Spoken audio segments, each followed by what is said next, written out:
guys, how's it going? Welcome back to Damian Reacts. I'm back with a Mr. Nightmare video for you guys today. Happy Friday. I'm just going to tell you guys right now, I don't know if there's going to be any videos coming out Saturday or Sunday because I'm currently filming this the night before and I have work at 6:30 a.m. so I should be asleep right now, but I'm doing a video instead. So if there's no videos Saturday and Sunday, then you guys know why, okay? I might make a post about it, but there may or may not be any videos. There still might be, but probably not. Just as that. 3 disturbing true stories where police couldn't help, and this one is terrifying.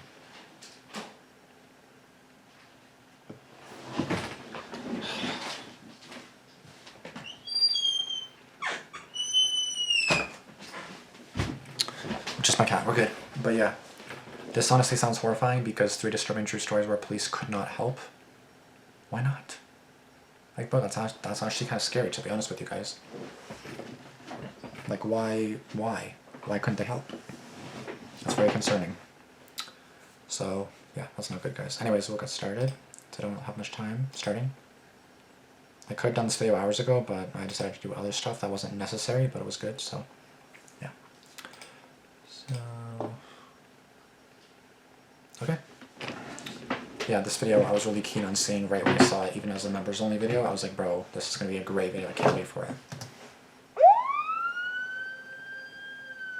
When the police don't help or couldn't help. Couldn't is different than don't. Don't is just like, I'm just not going to do it. Couldn't is like you could not.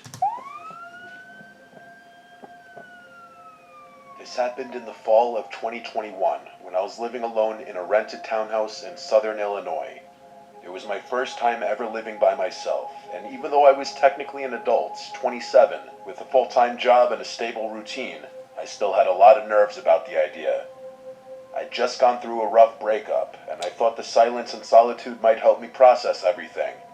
The townhouse was part of a small row of identical units, kind of plain but clean and quiet, tucked away in a sleepy cul-de-sac just off a rural highway. The neighborhood had that sterile suburban vibe. Lots of beige vinyl siding, trimmed hedges, wind chimes, and mailboxes with family names stenciled on them. Mostly older folk, but a few young families. I didn't know any of my neighbors well, but I liked it that way.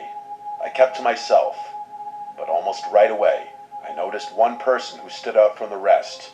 He lived 3 doors down, a tall, heavy-set man, probably in his mid-40s, with a scruffy beard and a weird habit of standing outside his house at night, sometimes just pacing or smoking, sometimes doing nothing at all, just staring. I'd pull into my driveway after work around 9 or 10 p.m., and there he'd be, leaning against his porch rail or just standing at the edge of his driveway facing the street. He never waved, never smiled. He just stared, even if I looked directly at him. I tried to ignore it.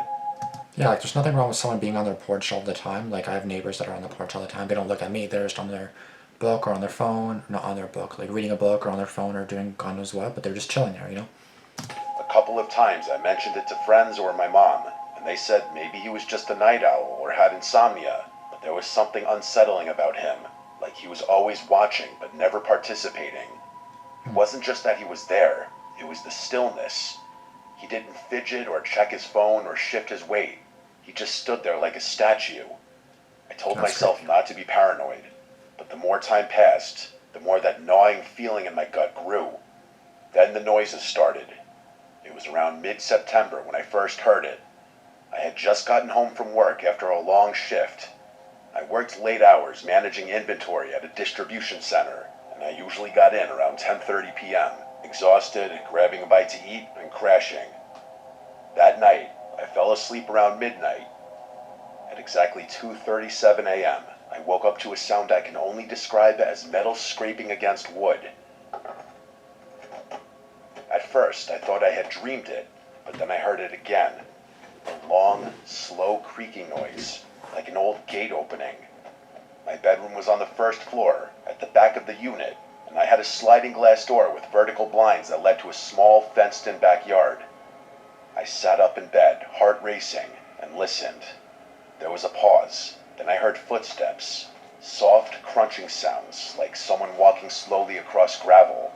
My entire backyard was lined with decorative rock instead of grass, so you could hear every footstep clearly. These weren't animal sounds. I grabbed my phone and crept out of bed. I didn't have a weapon, just a dull kitchen knife I kept in my nightstand, just in case, which at the time felt kind of ridiculous. I crouched by the edge of the window and peeked through the blinds. I couldn't see anything. The motion light wasn't on, which meant either they were out of range or had come in a different way. I dialed 911. The dispatcher was calm, asked for my address, and told me officers were en route. I stayed crouched in the dark, barely breathing.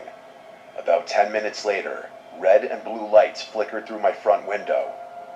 I got up, opened the door, and met the two officers outside. I explained everything, what I heard, what time it started.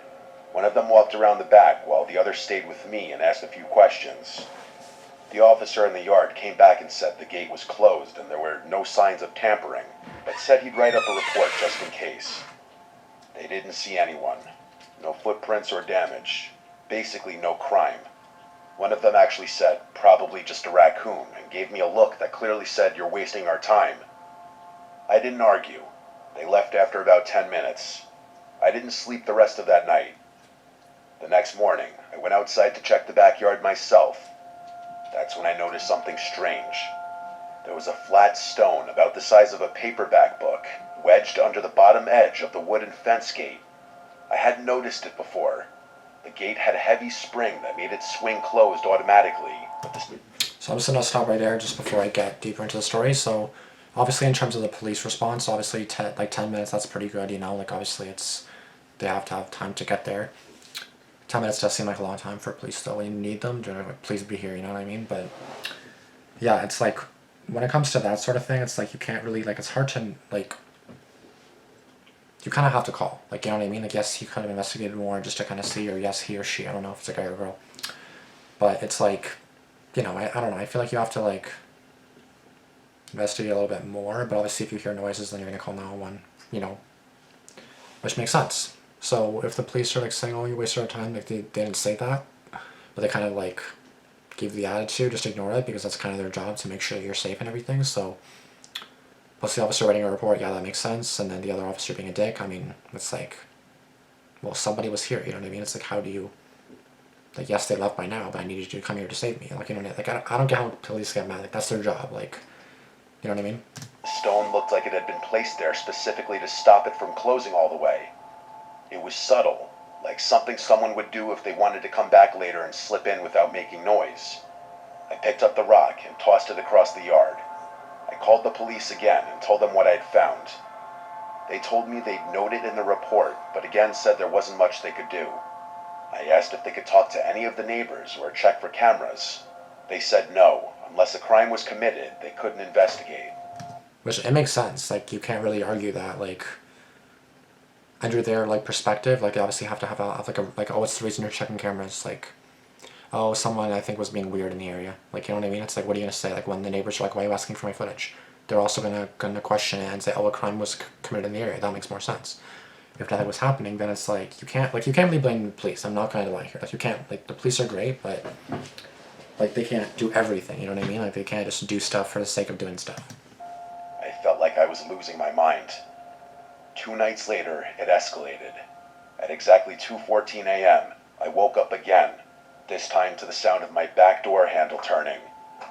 The handle rattled gently at first, like someone testing it, then a harder jiggle, like someone trying to open it. I sat up in bed, heart hammering. I couldn't see anything through the blinds, but I could feel someone standing on the other side. My mouth went dry. I picked up my phone with shaking hands and called the police again. While I waited, I crouched in the hallway, out of view.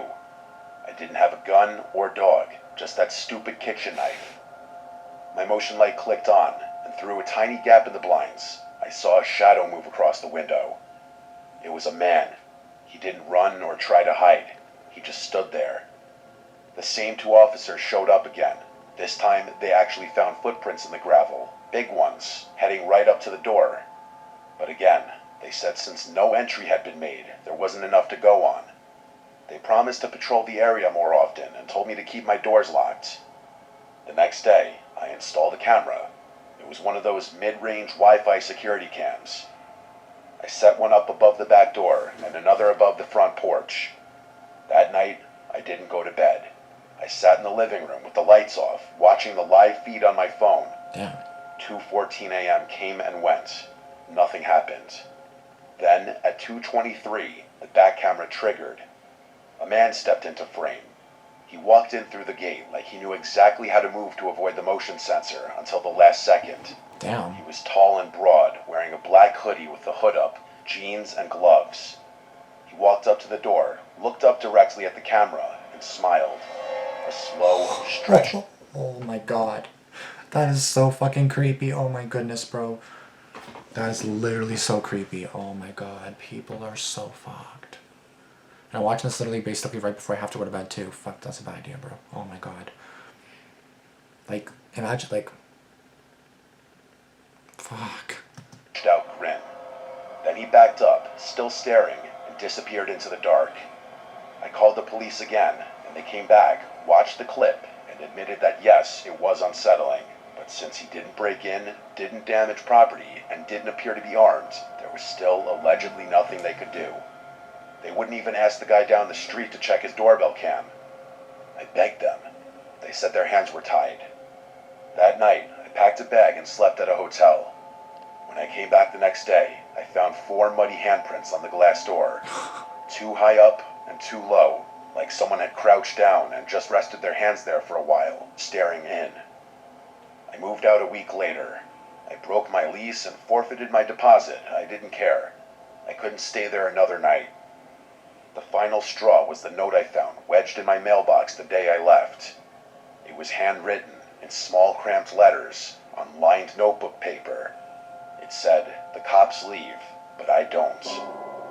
I filed one last report. Holy shit.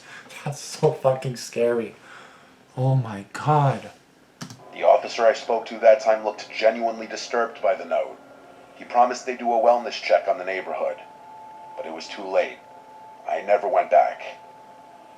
About a month later, I got a message on Facebook from a girl named Kayla.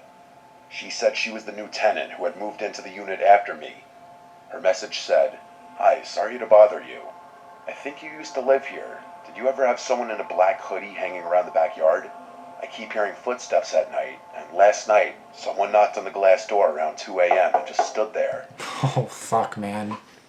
And this is like literally like the message, November 2021. I didn't reply. I didn't want to know what happened next. That's kind of rude to not reply though. Like I feel like you should have responded. Like that's kind of rude. In my opinion, that's kind of rude. Like I say yes, like I'm sorry, I don't feel comfortable. Like this is... Let me just see who the story was by. Hold on. T. Okay, I don't know if that's a guy or a girl. I definitely think that you should have responded. I feel like it's kind of mean to not respond. Glass door around 2 a.m. and just stood there. I didn't reply. I didn't want to know what happened next. Well, she obviously messaged you, so she was alive. That was at 4:31 p.m. Yeah, like she was still fine, obviously. She said last night. I didn't want to know what happened next. I don't know. To me, that's kind of fucked up. Say something, bro. Like, fuck. Anyways. That's so fucking creepy. The cops leave, but I don't? Oh my god.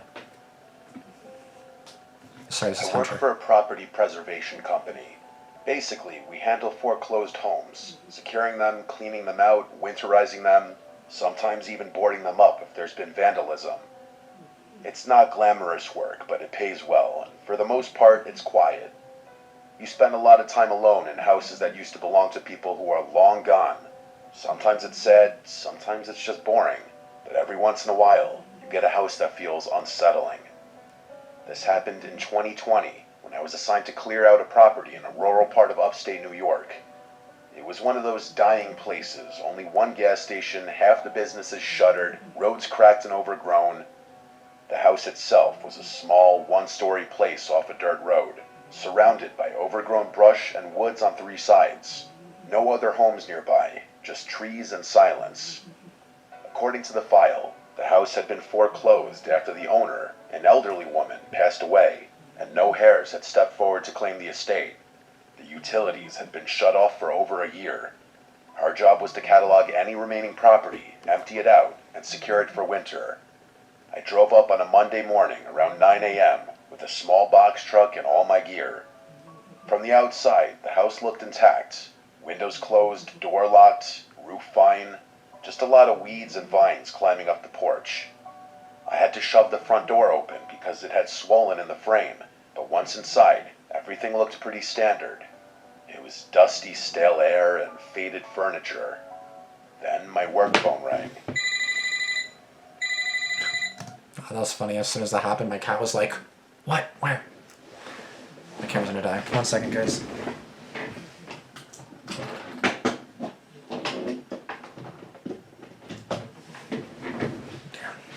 It startled me because I had no signal out there. I'd already checked and noticed I had no bars, but the phone buzzed anyway. There was no number on the caller ID. It just said unknown caller.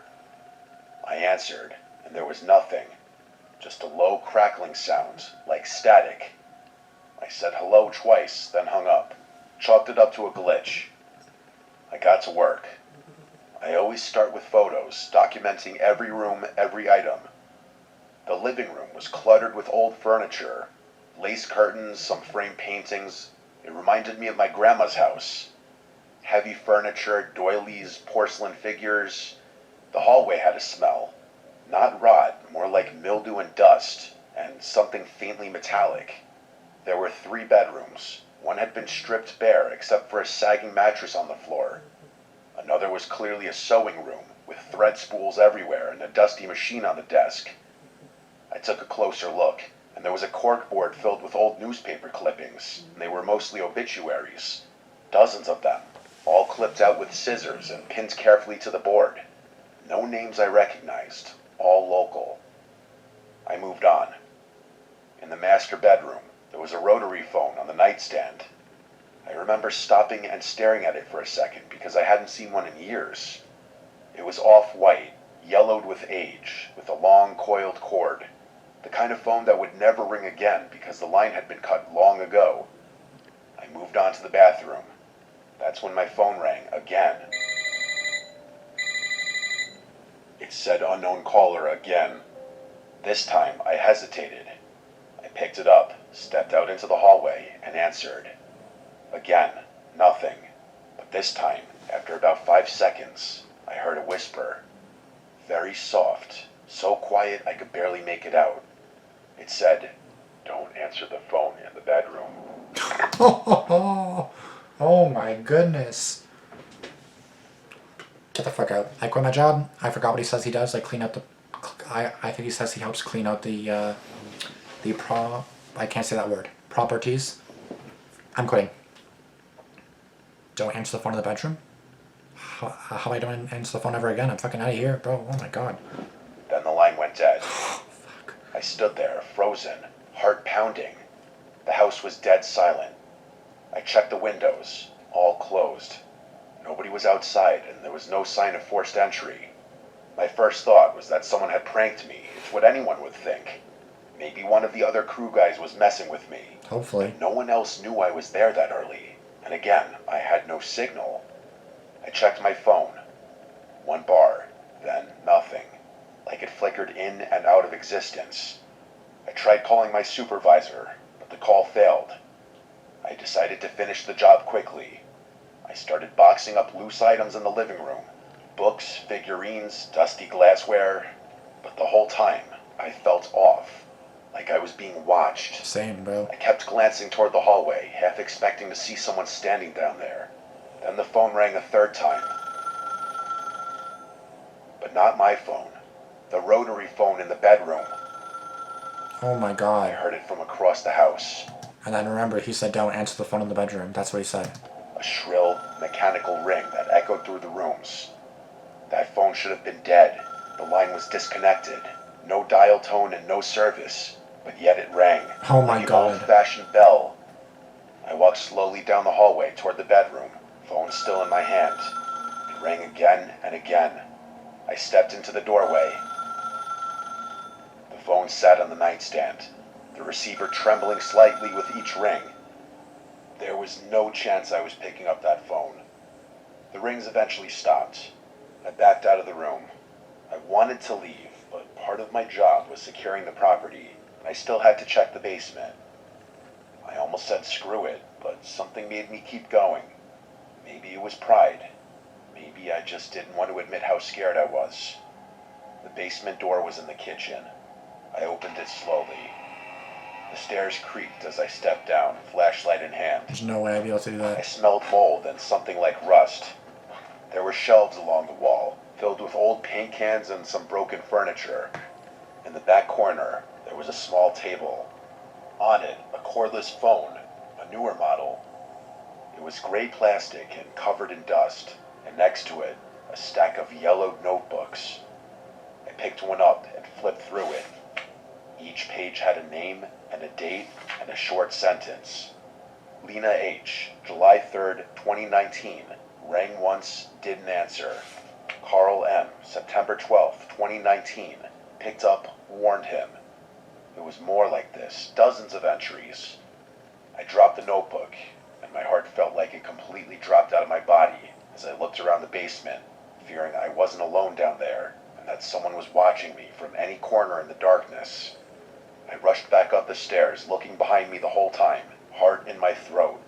I didn't finish the job. I drove straight back to the office and turned in my report. I didn't tell them everything. I just said the property was unsafe and possibly had squatters or interference. They reassigned the job to another crew. 2 days later, I got a text from one of the other guys, Mark. He'd gone out there that morning to finish the job. I hadn't told him specifically what happened. His message said, "The phone in the bedroom with no service rang while I was in there. What the hell?"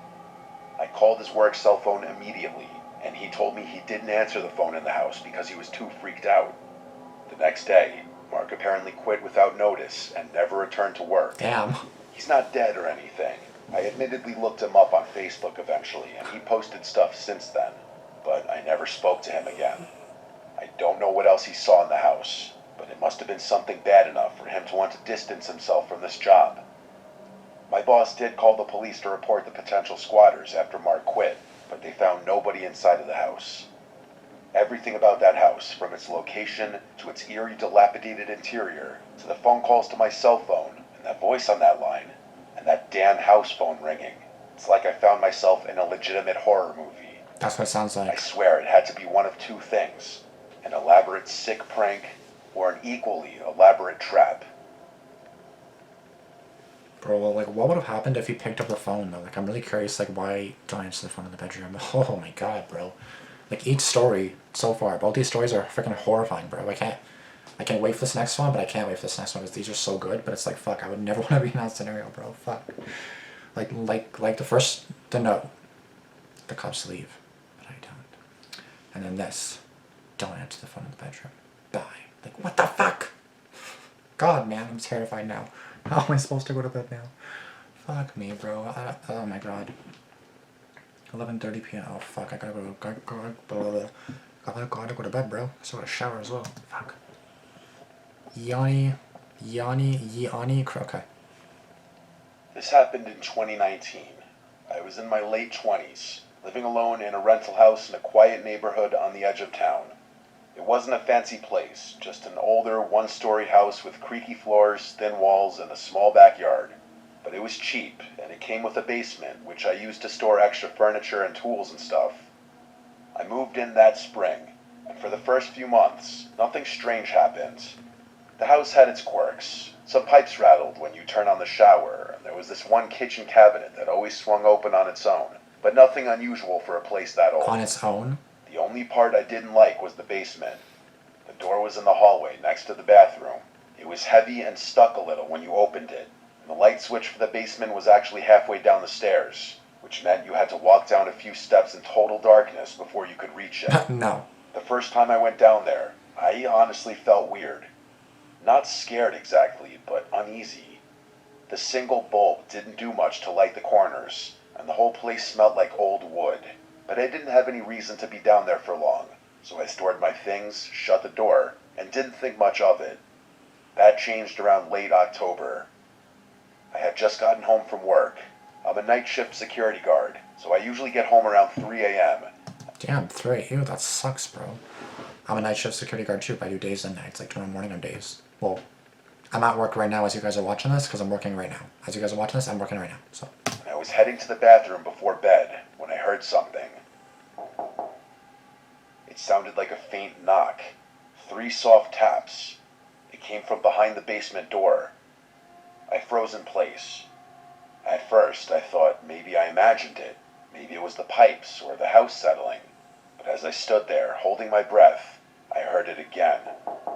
3 distinct knocks. Holy fuck. I backed up a few steps and stared at the door, and then I waited. There was just silence now. I remember whispering to myself, "It's just the house," even though I didn't really believe it. I didn't open the door. I went to my bedroom, locked the door, and stayed awake for the next 2 hours, listening. Eventually, I fell asleep with the TV on. The next morning, I checked the basement. I opened the door, went down the stairs, and turned on the light. Everything was exactly the way I left it. No signs of anyone having been down there. No footprints in the dust, no broken windows. I convinced myself it had to be the house shifting, or maybe a small animal that got in somehow. I moved on. But a few nights later, it happened again. This time, I was in the bathroom brushing my teeth when I heard the knock. Not 3 taps this time, just 1, but it was loud, and it was close, like someone had used their knuckles hard against the basement door. I opened the bathroom door and looked. The basement door was closed. Nothing moved. The hallway was quiet. I walked over and put my ear against the wood. At first, I heard nothing, but then, very faint, I heard what sounded like breathing. Slow, steady, as if someone was standing on the other side, waiting. Oh, fuck me, man. These are horrifying stories. I backed away and went to my room, again locking the door. I called my landlord. I told him something strange was going on in the basement, that I thought someone had maybe gotten into the house somehow. He seemed skeptical, but said he'd come by to check it out. When he arrived in the morning, we both went down into the basement together. He looked around, checked the windows, the walls, even the foundation. Nothing was damaged or broken. No signs of a break-in or animals. I didn't say anything. I couldn't explain what I was hearing, and I didn't want to sound crazy. For the next week, things were quiet. I started to think that maybe I was just overtired or imagining things. I was working too much after all.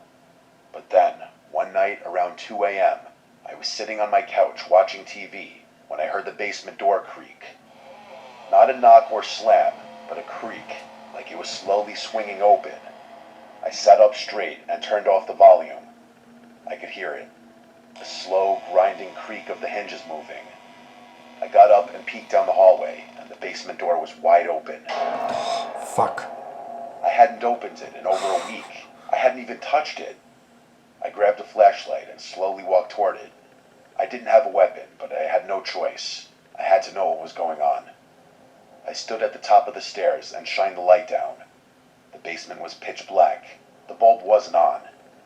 I reached around the corner and flicked the switch. Nothing. It was dead. What? The bulb must have burned out. That's when I heard footsteps coming up the stairs. They weren't rushing, they were slow, but they were 100% footsteps. I backed away. My hands were shaking. I slammed the door shut and held the handle tight. For a moment, I felt the pressure of something on the other side, like it was leaning against the door. Then it stopped.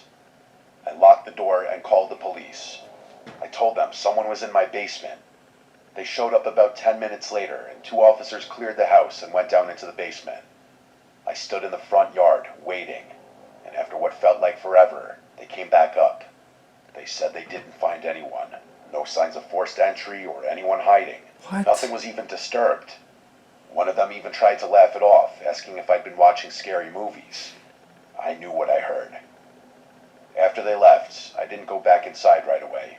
I just stood there, staring at that house. Finally, I went back in, locked every door and window, and stayed up until the sun came up. That morning, I bought a padlock and installed it on the basement door. I didn't care if it was allowed or not. I needed it. For the next month, the basement stayed quiet. No sounds or knocks or anything. I almost let myself relax. Then one night, I got home from work and noticed the basement door was open. Not just unlocked, the padlock was lying on the floor, broken. Oh my god. The door itself was slightly ajar. I hadn't touched that door in weeks. I stood there staring at it, and for the first time, I realized something. Every time this had happened, every noise and every knock, it had always happened at night when I was alone. Yep. I did not go down. I couldn't. I packed a bag, left the house, and stayed at a friend's place for a few days. When I came back, I literally nailed the basement door shut. I even wedged a chair against the door. I didn't care if the landlord got mad. I just couldn't look at that door anymore. A few nights later, around 3 a.m., I was laying in bed when I heard a sound that I still can't explain. It was a voice. It wasn't loud. It wasn't even someone speaking. Like the barely audible sound of a rumble of someone's vocal cords. It came from somewhere beneath the floorboards, directly under my bed. That was it. I called the police again. They showed up, did their search, and nothing turned up again. So I packed everything, minus the stuff in the basement, and I left. I didn't even wait for the lease to end. I don't know what was in that basement. I don't want to know. All I can say is that sometimes when I lie awake at night in my new apartment, I think about all this, and I wonder if I'd waited just a little longer, what would have come up those steps? Oh my god, bro.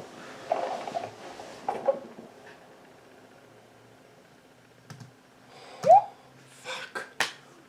Oh my god. I just don't know what to say, bro. Like, I'm low-key kind of speechless right now. Like, I don't know what to say. These are the best stories I've heard in a long time, I feel like. And not a good time because I have to go to bed. I have to be up in like 5 hours, like literally like 5 hours. Fuck, man. I know someone told me to watch this summertime stories video, which I will. I 100% will. But I wanted to watch this first, and good thing I fucking did, because this is a fucking great video. Like, it's horrible, but it's great, if that makes sense.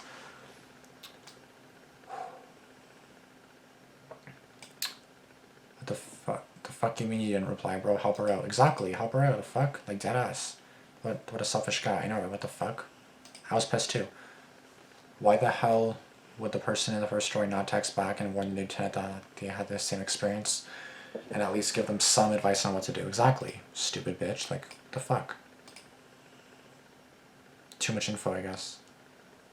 At least tell them what happened so they'd be prepared to defend themselves. Exactly. Don't just ignore them. Like, bro, that's so rude. Like, the first story was full of people not wanting to help others. I was a police officer for several years, and everything those officers said was incorrect. This individual is trespassing on private property and could also be arrested for harassment and possibly stalking. Then on the flip side, the lieutenant reaches out and the storyteller decides not to help at all. I guess it only matters when it affects you. Some people are like that. You know what? I don't give a fuck. It doesn't affect me directly, so yeah, you can die. I don't care. The first story baffles me. The guy trespassed on the property 3 times and tried to break in, both were crimes. How on earth could they do nothing about it? Yeah, like they said their hands are tied. So it's like, how are your hands tied? Like, I'm not a cop. I don't know exactly what the laws are. Like, yes, I'm security, but I'm not anywhere near a cop, right? So it's like, I don't know the exact laws, but, or what exactly has to happen for it to be a crime. But yeah, like, he is trespassing. He's obviously not wanted. That note is fucking creepy as fuck. Kind of shitty of the first guy not to respond. Could have given her the heads up. 100%. Could have been the guy trying to contact him, the one who was stalking him. I feel like that'd be really fucking creepy. The last story is the first story to truly give me chills in a long time. Genuinely unnerving. Yeah, it's like there's nothing down there, but it's like I have to go to the basement. Because I still have some clothes down there, and I have to get my clothes so I can take a shower because I'm too lazy to bring upstairs. So I just leave them downstairs, and now I'm like, fuck, I can't go downstairs. I gotta put on like a YouTube video or something to like distract me. Why did the first guy not tell the girl anything? You don't live there anymore, and just goes to the lieutenant about a situation still occurring? The fuck? Yeah, I was pissed. That's a dick move. That first story was frustrating, especially the ending. Like, damn, you just contributed to the domino effect of everything falling over. I like how you're posting scary stories, but it's still probably the most mood-lifting thing in someone's day. Even though I was technically an adult, 27, that's not technically adult. That's whole ass grown-up adult. I'm turning 26, and I'll be fucking shitting myself too. I live with people and I'm still fucking shitting myself half the time. These stories prove one terrifying truth. Sometimes help isn't coming. Fuck, that's horrifying. Just to even think, oh my god. Mr. uploads, it makes my day better. The second story, I can say that I worked for the same company for years. I got hundreds of crazy stories. So for what it's worth, I believe him because he described the job duties and nuances to a T. And obviously that hits home. Damn, bro. I find it crazy that the guy didn't respond. Was it a guy or a girl? It was just T. I don't know if it was a guy or a girl. That girl could have had a lot of bad things happen to her that definitely could have been avoided if he just responded and explained what he had gone to. It's weird that he would just tell her. Feels like there's a lot of stories where the police didn't and couldn't help, since I've watched so many where it was like, so I called the police, but by the time they arrived, whoever was in the house had left. I mean, sad story, that's typically what happens. It takes them seconds to leave, it takes the cop minutes. Unless it's coincidentally a cop around the corner, unlikely, then they might catch it being there be there within a minute. That's only if cops are nearby. I remember a true story from Reddit. Someone was freaking out because they were convinced their home was haunted. Threatening notes had been left along with other strange occurrences. One reader suggested it might be due to toxic materials in the home, which turned out to be correct. The writer had actually written the notes himself without realizing or remembering it. The last Mr. Never story reminded me of that Reddit story. What? Wait, I'm so confused. He did it himself without knowing? I don't get it. The last story was something else. I would watch a movie with the same premise. Number 3 was the weirdest story. Fuck, hold on.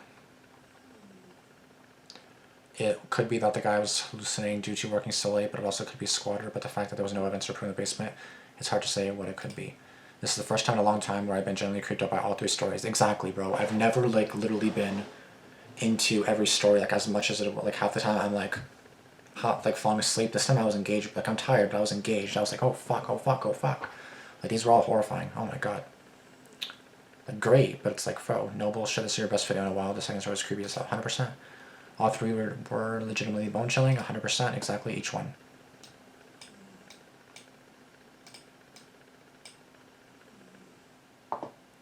To everyone commenting on story 1, T is a woman. Okay.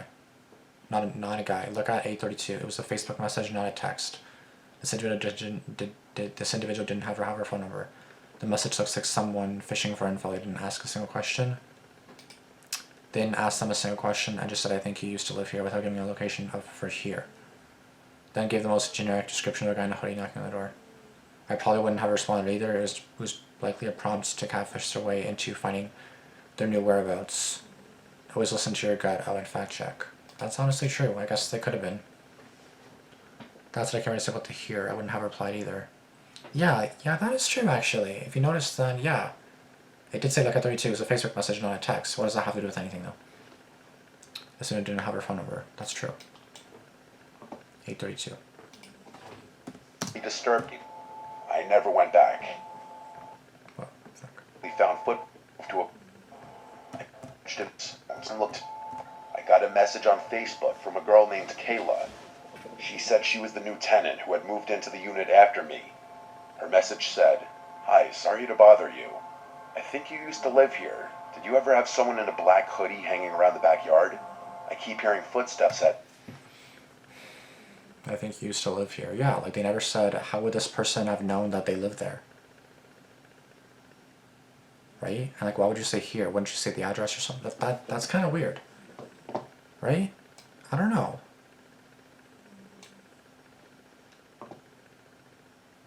I don't know, bro. This is just... I don't know what to think. What do you guys think about story 1? Do you guys think that it was actually someone asking the old tenant if like there was actually like an issue that they experienced? I don't know what to think about that one, to be honest with you guys. All I know is all 3 of these were literally bone chilling. Just literally each one I was like, oh fuck. Like normally I'm not like that, bro. Like sometimes I am, but it's like, oh fuck, every story. Oh god. Let's hope I can sleep tonight. Let's hope I wake up in the morning without any issues having occurred. Anyways. Thank you guys so much for watching. If you guys enjoyed it, just like I fucking did, but I'm also freaking shit myself now at the same time. I think all my dad's home, my cat's home, my brother's home. It's okay, we'll be good. We'll be good, right? Thank you guys so much for watching. If you guys enjoyed it, be sure to give it a like, comment down below, be sure to subscribe, turn on notifications. I have actually one more thing to say. I was in the middle of like the woods basically yesterday around 11 p.m. I'm not going to say why. I'm not going to say with who. I'm not going to say what was going on. I was basically walking down this like pitch black, literally pitch black. I looked in front of me, I can see like the dull light of the sky. That's all I can see. I was walking there, I'm not going to say for how long, I'm not going to say what I was doing, who I was with, nothing about that, but I was in the middle of nowhere, not in my city, kind of like more remote, like more, not really, there's houses nearby, but it's like really secluded. And it was pitch black. No lights, nothing.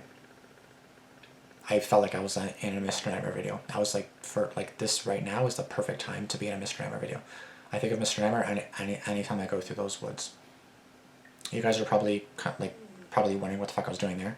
I wasn't doing anything wrong. I just had to do something, and then yeah, that sounds kind of sus. I'm in the middle of nowhere, pitch black. I had to take care of something. I had to do something. You're probably thinking, what did you do? I swear I'm not gonna say anything else. That's it. I'm fine.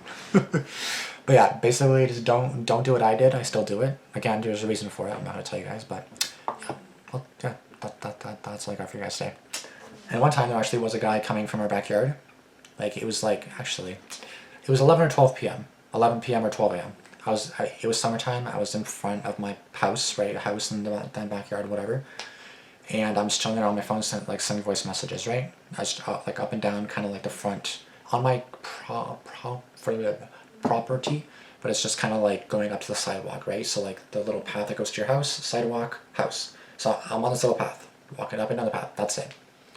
I see the sensor light turn on the side of the house, which it's motion censored. It turns on and I was like, it's fine, no one's there. A whole ass grown man comes out of fucking nowhere, comes out of my backyard, and I was like, I froze. Dead ass, just froze. I was recording a voice message at the same time. I was sending a voice message to my sister, hence when I do that, I usually pace around and I talk. I pace around normally. That's just Damian, that's just what I do. And as I'm doing that, yeah, some guy comes out of nowhere, comes out of the backyard, and I was like, then he says, oh, bad trip, sorry. And I was like, okay. Like, I deadass just did not know what to do. I was like, what the fuck? Like, I didn't call the police, I didn't do anything, because it just seemed like he walked out of, I don't know where the fuck he came from, how the fuck he got there. I don't know if he jumped a fence or what the fuck he did, because there's an alleyway near my backyard, like, basically behind my back, there's an alleyway. So basically right up there's an alleyway, which is even more fucking creepy. I hate alleyways, they're so fucking creepy. Okay, guys, I'm just gonna scare myself at this point. I'm gonna watch some videos about hockey. The Oilers won today, but they won yesterday. They're gonna play Florida again in the finals. Can't wait. Let's get to it. Thinking happy thoughts now. I'll see you guys later. Deuces. Peace.